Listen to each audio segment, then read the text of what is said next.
Hey, welcome to episode 43 of Call Me Donovan, recorded on Thursday, July 25th. I am, of course, Donovan of Call Me Donovan.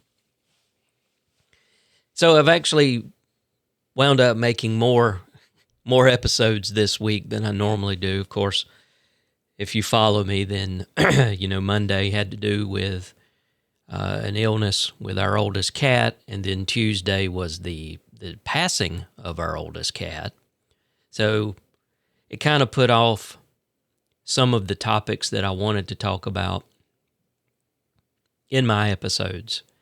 I do try to make loose notes for each episode, and sometimes, as I know I've done, something will hit me and I'll decide to do a different topic, and then I have to move those topics on down the line.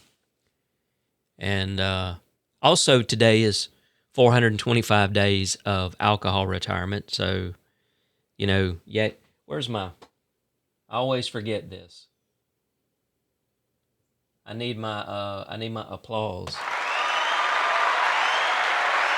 There we go. Radio Tiff mug. Yeah, I'm doing a video version of this, or at least I'm doing it. I'm also trying out, there was a release of OBS that has introduced something called Hybrid MP4. It's in beta, so I'm recording in that format just to see. So if this winds up if it winds up being a bust, then you won't get a video version of this. But hopefully it'll work out. But yeah, drinking the last of my second cup of coffee. I normally have 2 cups of coffee in the morning. We'll see how much of this actually gets into the final episode. The topic is fear. Now, we all have fear, or a fear of something. I have what some would probably call an irrational fear of snakes. But then again, I think it's just bred in humans that snake bad, Even though that's not true. There are a lot of good snakes out there. But I just don't like them. I don't like reptilian creatures to begin with. I'm not a bug guy either.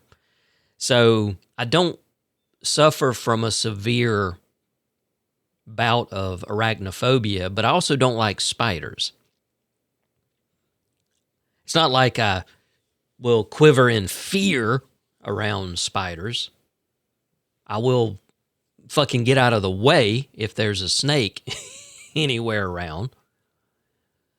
And I'm usually the one that has to kill the spiders in my house because my daughter actually has more of a fear of spiders than I do. So we have our normal everyday fears. Some people fear the water. They can't swim. They have a fear of heights. I'm probably somewhat in that camp as well. Though I have literally climbed 150 feet harnessed up a tower back whenever I worked for the cable broadband department that was part of the city of Tifton. And I've been up on 2 water towers. Don't really remember how tall that was, but there was one over here in Tifton where I live.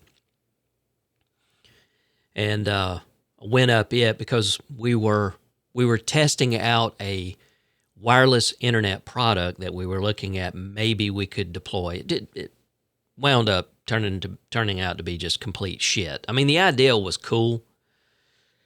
It was attempting to use a protocol called PPPoE, which, if you know anything about that is the protocol that was used initially.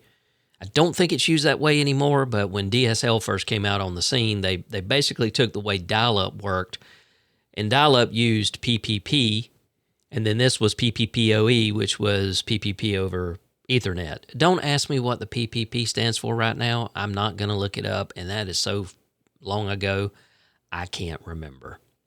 But I was up on that tower, and like I said, the concept, the ease of use for a customer would have been interesting.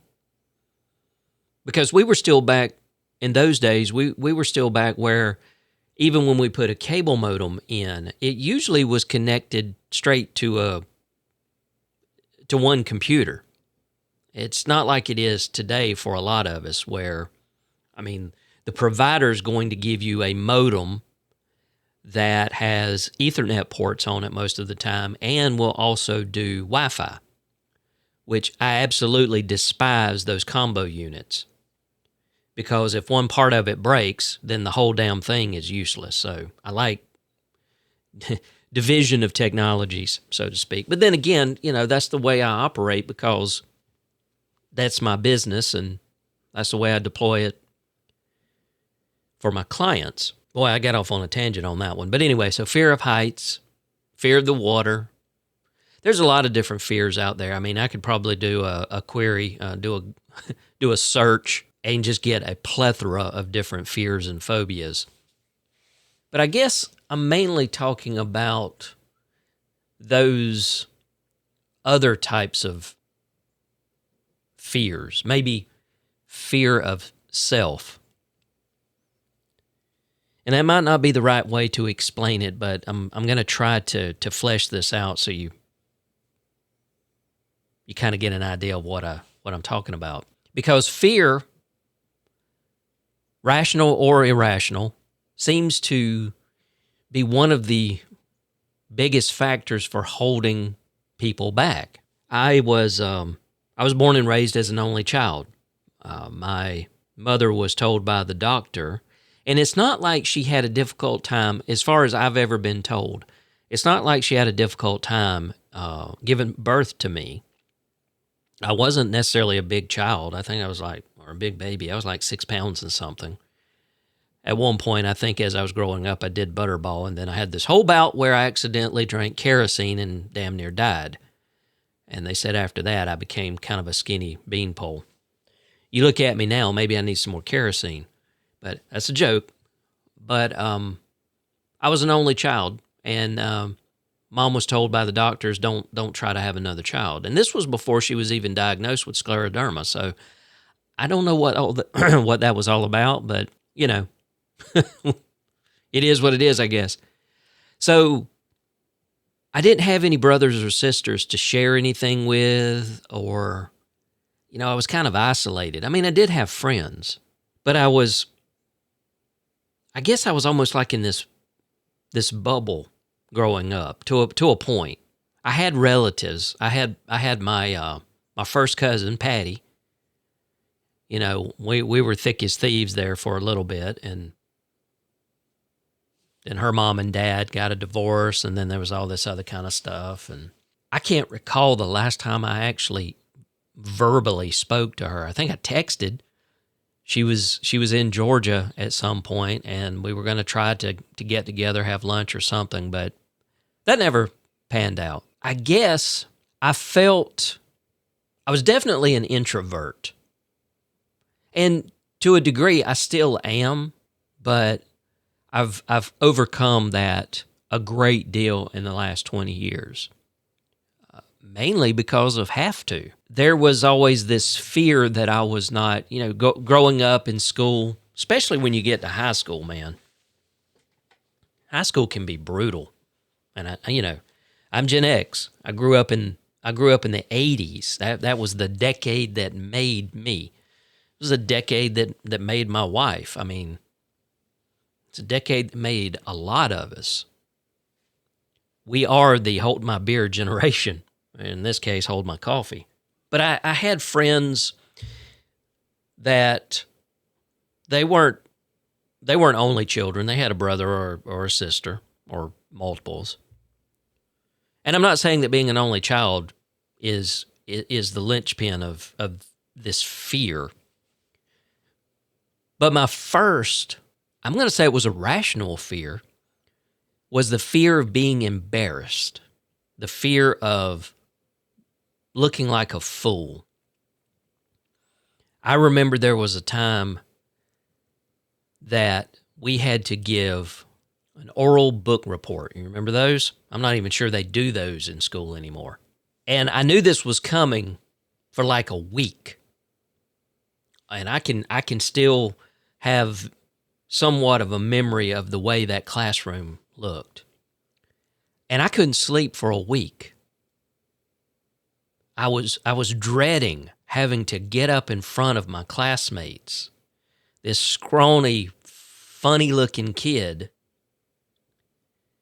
and talk intelligently, or attempt to, and give an oral book report on the book that I read. I don't even remember what the book was. And for a week, I couldn't sleep. And the closer the day came, might have been a Thursday that I had to do the book report. Oh my goodness gracious. I probably could have threaded a moving needle on a sewing machine that day. And I remember when it was my turn, getting up out of the desk, my heart was pounding, my throat was dry. You know how difficult it is to give an oral book report when your throat is dry and you're fighting to actually have a voice? All I can say is that I didn't make a fool of myself. It was a nerve-shattering experience. And when it was over, there was just like this complete calmness came over me, like, holy shit, I am so glad that this is over. But that wouldn't be the last time that type of fear would set in. But fear, I got to thinking about this when I was trying to run through some topics that I would want to talk about on this podcast. And I realized that fear has literally held me back in a lot of instances. Or stupidity, maybe a combination of the two. And I still suffer from it today, just not as bad. Or is it badly? Not as badly. When I graduated high school, I had an opportunity to go to the local technical trade school. At the time, it was called Ben Hill Irwin Tech. Now it's Wiregrass. And I think it was called the CES. It was basically computer sciences type, or computer electronics or something. Anyway, it was right up my alley. It was a 2-year program, and when I was done, I would get a certificate that said that basically, I completed this. And nowadays, especially because of the high cost of college and what have you, and Mike Rowe always pushing the trades, which that's not a bad thing. I mean, I know what plumbers make. I know what electricians make. I know what AC folks make. I have clients that own and run AC companies, and if you're the owner, you're doing well most of the time. So I got a scholarship. I did find out I was going to have to pay for the books, but it was essentially a $10,000 scholarship at the time. And I won it. And I went for orientation. And one of my former teachers had actually moved from the high school over to teach at Ben Hill Irwin Tech. I think it was Miss Lavender, but I could be wrong. And for the life of me, I don't know why I did this, but I went through everything. And there was a little bit of a conceit, I think, in this too. So it was probably a combination of conceit and fear. After going through orientation, I talked to her and I said, everything that we've gone over today, I already know, and you know this. And her response to me was, well, look at it like this. You can sit in here and hardly break a sweat for the first year. And that made me afraid. It was a weird fear, but it was a fear of being bored, I guess. The fear of not being able to accomplish anything. And the fear that I was putting my life on hold for something that was not going to... I guess it's because I was underwhelmed. I expected more out of the program.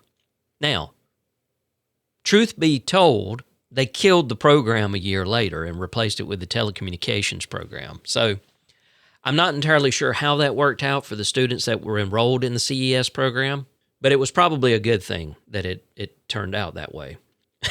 So, but yeah, that is a weird form of fear, is the fear of being an underachiever, the fear of being bored, the fear of being ineffectual. I guess the fear of just not mattering. Is that a word? Mattering? You don't matter. English, man. So I gave the scholarship back, which at the time, my former computer lab teacher at the high school, which advocated and pushed for me to get that scholarship, was pissed, and rightfully so. I'm not even sure if she's still alive, but I really should have apologized to her. Maybe I did. That's been a while.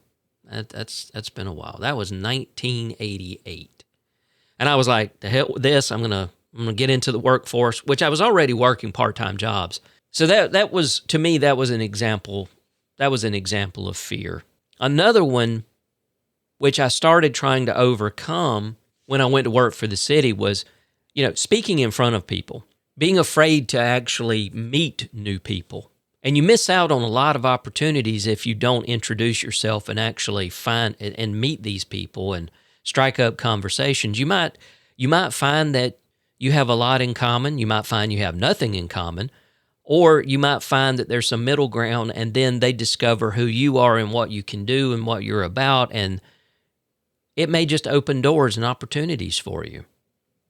And I still wrestle with that to this day. But getting into the position that I was in eventually with CityNet at the city of Tifton, and wound up eventually being the general manager, I had to give reports in front of city council, the public. Wow, man, that was a fear that I had. I mean, it was like the oral book report all over again. But I made it through it. And the very first time I ever recorded a podcast, it was horrible. It was in 2011. And even I wasn't doing anything live. I was just recording it. It was just like I'm sitting here talking to you right now, except when you see this, it's already recorded. But I'm looking at a camera, talking into a microphone. And I was still nervous as shit, but I made it through it. And I've done live streams. I'm still a little iffy on the live stream sometimes, but I've done some of those. Not a lot. Recording a podcast now doesn't faze me at all. Talking to new people. Walking up, and especially whenever new clients introduce myself. Now, I don't do cold calling. I just absolutely detest cold calling because I figure I'm wasting your time and mine if you haven't made it clear to me that you are seeking my services. I picked up a new client about 2 months ago now. I think it's been about 2 months ago. He called. Of course, I didn't recognize the number. So I'm one of these people, because a lot of times my cell phone is the one that they call. If I don't pick up, then it actually goes over to my office phone, and you can leave a voicemail and that kind of thing there.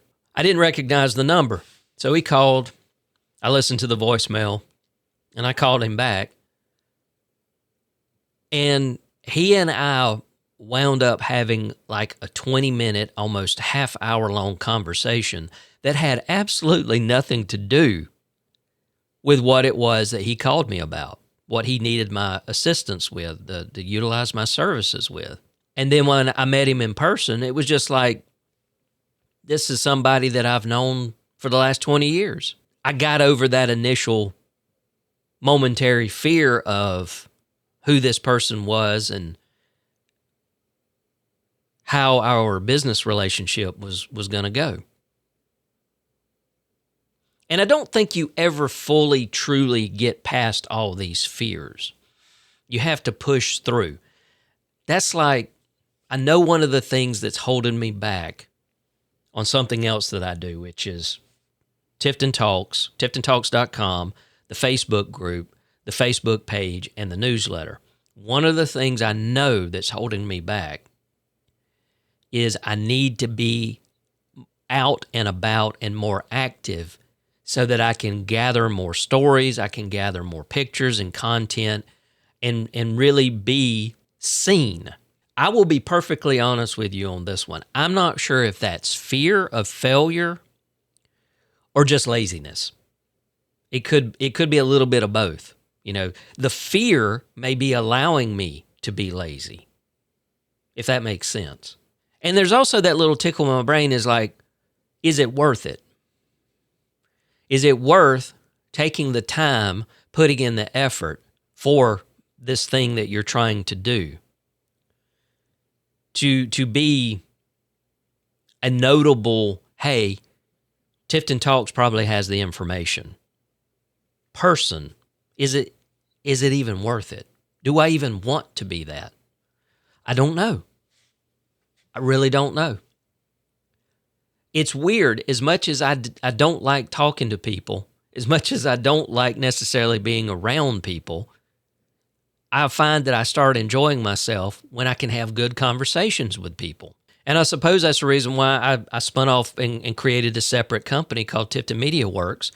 And, you know, it's still in this office. It's not the best place to have people come in, but I can accommodate me and 3 other people to sit here and have conversations for whatever reason. There again, there's a fear. I got to reach out and invite people out here. And of course, that fear is, will they take me seriously? If I had a building, a separate building, a business space, if you will, that was set up for the recordings, then I'd have less of a fear there, but then more of a fear of how am I going to pay for this? So a different type of fear. But it's almost like that legitimizes me and what I'm trying to do in the media content space. Whereas here, and not all of us can be Mark Maron, where you just have a garage and the President of the United States stops by and, records a podcast with you in your garage. But that is a fear. There are people that I want to reach out to, and it's twofold. One, do I want them to know where I live? That's a very rational fear. That is a very rational concern. And 2, again, being taken seriously. You drive up, you've got a modest house, you've got a secondary building, which part of it is a shop, part of it is my office. You walk in the front, and it's a typical IT office. There's shit everywhere. Nice little table, 4 chairs, microphones. How seriously would I be taken in that? So that's a fear that I have to overcome and just go, you know what? Either it's going to work or it's not going to work. Yeah, fear. I haven't quite fleshed it out as much as I had hoped in this, but I also don't want to just keep on droning and beating a dead horse. Please don't beat horses, whether they're alive or dead. That's just disrespectful. And it would really tick my wife off because she loves horses. But I guess we all have fears. And I know I'm not telling you anything that you don't already know. I'm basically, this is therapy for me. I'm just talking this through, going, okay, what is it? How much do I need to muster in myself to punch and push through these fears, to do these things that might get me to where I want to be in the next 5 to 10 years? Because I ain't getting any younger. I'll be 55 in January. Initially, my goal was to actually take early Social Security at 62, and now I'm rethinking that maybe 65 is looking better. And it's not that I don't want to work. I want to be free to do things. Content creation. I got the radio station, for the people watching the video, Radio Tift, radiotift.com. I bill it as sort of a Gen X radio station. It's the first and only 100% online station for South Georgia, or specifically Tifton. And there's a lot of work to do with this, and there's a lot of things that I want to build up with it, and I want to do a morning show and all these other things that if I run the risk of getting canceled, and not that I want to get out there and try to get myself canceled because I have some kind of wild-ass theories about something, or I'm a conspiracy theorist and all this other nonsense. No, but I want to... It's like the old adage, and I think I've said this before. There's a lot of pressure that can be taken off of you, and there's a lot of fear that can dissipate when you have fuck you money, when you cannot be harmed financially. Sometimes when you're just expressing an opinion, people will take that to heart and it'll piss them off, and suddenly they're like, did you hear what Donovan said? Do you use him for IT? You probably shouldn't. He's an atheist. He worships Satan, which I don't, because Satan's not real. But you get my point. Hopefully this has made some sense. I did not put down bullet points. I did not script it. This was coming straight from the head and from the heart. So we'll see whether it's beneficial for you. It was beneficial for me. I might talk on it a little bit more, but then again, I run the risk of just rehashing the same shit I've already said. So we'll just end it there with, I guess, if you do suffer from what you feel like are irrational fears, and I'm not talking like snakes and spiders, and that is perfectly rational. You probably need to do what I've been trying to do, and that's an introspection of why. And what are the worst outcomes if you do the thing that you fear? Because in the words of the great philosopher Frank Reagan from Blue Bloods, it does you no good to rehearse for tragedy. So in this case, it does you no good to rehearse for failure. Now, I can sit here and I can espouse those words, but can I put those in practice? That's what I have difficulty with. And if you do too, then you understand. But we have to take a really good look at ourselves and go, okay, why am I afraid of this? What is the worst thing that could potentially happen, and can I live with that? And if you can, then it's probably something worth doing. Because, the old cliche is if it's easy, it ain't worth doing. If it's hard, then it's the right thing to do. I really do believe that. It's hard to really get behind that sometimes because you're just like, this is just too damn hard. Is it really worth it? Probably is. It probably is. So there's that. All right, that's it. I'm rambling. Thank you for taking the time to listen and or watch this if I manage to actually get this video out with this new hybrid MP4 that I'm testing in OBS. Thank you for lending me your ears and or your eyeballs. And if you're on a sober journey, or as I like to call it, alcohol retirement, then keep up the good work. There's nothing but good things that can come out of getting off the sauce, if you will. And just take care of yourself. Hug your loved ones, and especially in light of what happened this week with us, spend a little extra time with your pets, because you just never, ever know. You just don't. Anyway, you can find me at callmedonovan.com, which is where this need coffee, cause voice, which is the home of where this podcast sits. You can follow me on Insta and Threads, Don Adkisson, Donadkisson, the correct way of spelling the last name Adkisson. I'm on Twitter, same handle, but I hardly ever check it. So you really want to interact with me, you can find me on Threads. I'm really liking that place. It's like what Twitter was in the early days of Twitter. Now, due to entropy, I fully expect it to turn into a complete and utter cesspool and shit show in another couple of years. But anyway, that's where I'm at. So thank you for your time. Hope you have a great day, great rest of the week, great rest of the month for what it is. We're about to be into August. I may or may not have another episode drop before then, just depends on what's going on in my life. But until then, just be good to yourself and everybody around you. I'll talk to you in the next one. Peace.